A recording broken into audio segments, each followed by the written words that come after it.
There are different ways to make the game board, but they're all going to start off the same way, and that is to roll out a slab of clay.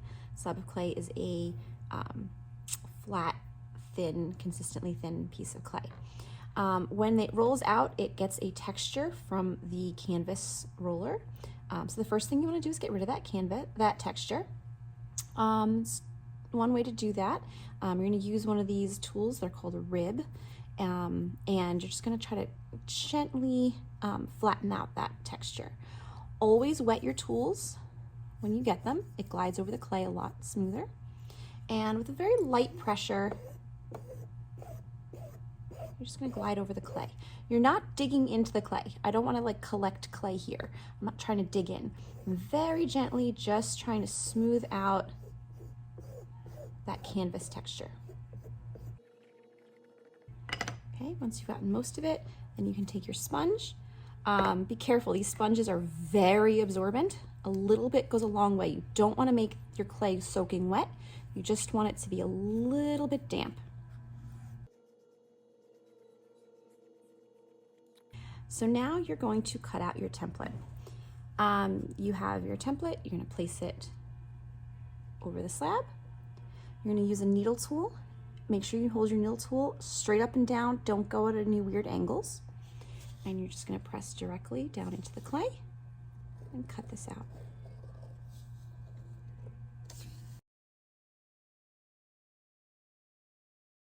Okay, now you never want to pick up your template by reaching in and pulling up. It'll mess up your board. So instead you're going to cut your way out. If you have a big slab like this, you can save that for someone else to use. That's a big enough piece.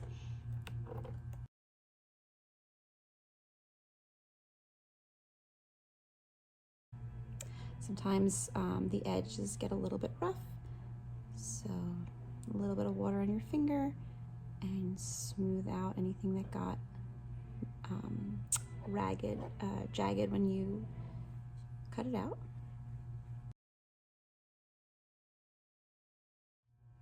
The first method to making your game board is to draw in the lines. To do that, you're going to use one of my metal rulers. Make sure it's ones that just has metal on both sides. Both sides of the ruler are inches, and you're going to make 2-inch boxes. The way that we're going to do this, you line the edge of your ruler up with the edge of your clay towards the top. You make a little mark at 2 and a little mark at 4. Do not go deep into the clay. Okay, just slide your ruler down to the bottom, line it up with the left edge, mark at 2, mark at 4, then you move your ruler, very carefully line that up, and you're going to make a line through the clay. Do not press super deep. We don't want to cut through the clay. You're just drawing a line on its surface.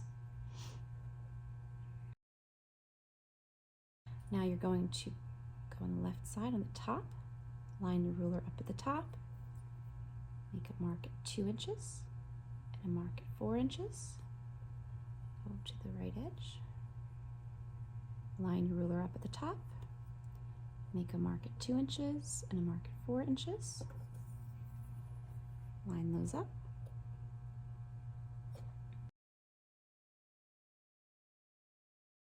Okay. Sometimes you do have to go back at the intersections and just carefully clean them up. Smooth out anything that got messed up. Now if you have designs that you want to carve into it, that's the time to do that as well.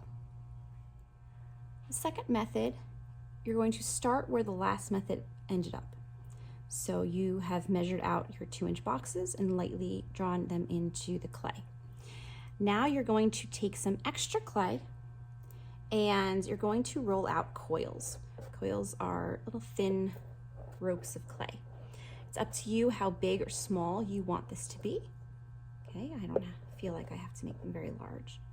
And I'm going to start placing them on top of your marks. You can do it in larger sections. I like to do it smaller sections. So you make a coil, score,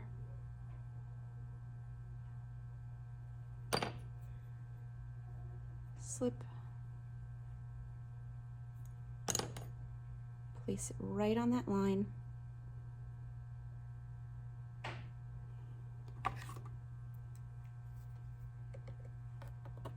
Secure the edges.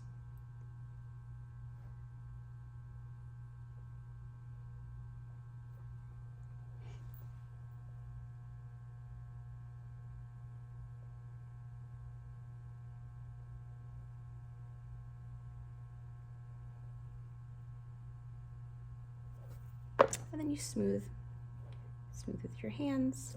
You can smooth with the tools, you can smooth with the brush. Now, depending on what you want this to look like, you have different options. If you want it to look like one of the examples I had shown you looked like a tree, you could keep it looking bumpy.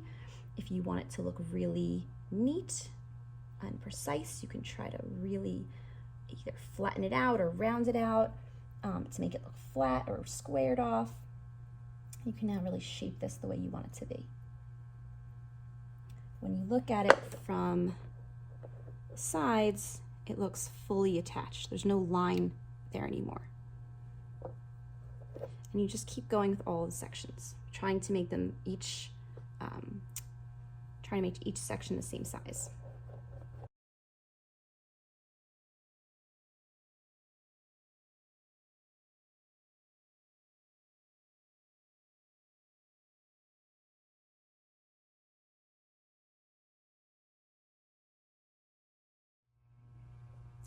This method takes longer, but it gets a really nice three-dimensional quality to it.